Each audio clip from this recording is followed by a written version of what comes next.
1 Samuel chapter 6. When the ark of the Lord had been in Philistine territory 7 months, the Philistines called for the priests and the diviners, and said, "What shall we do with the ark of the Lord? Tell us how we should send it back to its place." They answered, "If you return the ark of the God of Israel, do not send it back to him without a gift. By all means send the guilt offering to him. Then you will be healed, and you will know why his hand has not been lifted from you." The Philistines asked, "What guilt offering should we send to him?" They replied, 5 gold tumors and 5 gold rats, according to the number of the Philistine rulers, because the same plague has struck both you and your rulers. Make models of the tumors and of the rats that are destroying the country, and give glory to Israel's God. Perhaps he will lift his hand from you and your gods and your land. Why do you harden your hearts as the Egyptians and Pharaoh did? When Israel's God dealt harshly with them, did they not send the Israelites out so they could go on their way? Now then, get a new cart ready, with 2 cows that have calved and have never been yoked.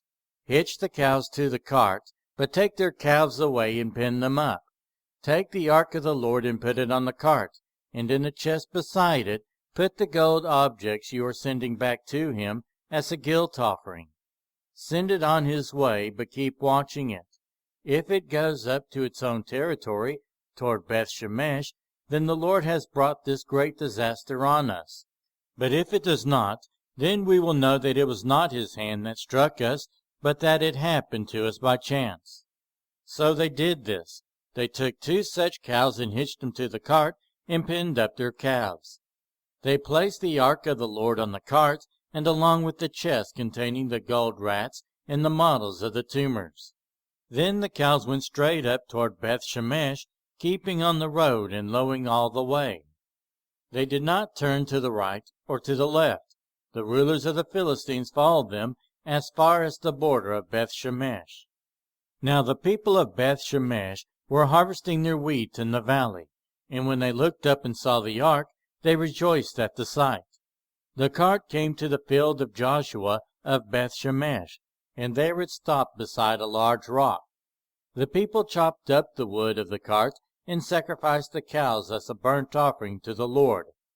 The Levites took down the ark of the Lord, together with the chest containing the gold objects, and placed them on the large rock. On that day the people of Beth Shemesh offered burnt offerings and made sacrifices to the Lord. The 5 rulers of the Philistines saw all this, and they returned that same day to Ekron.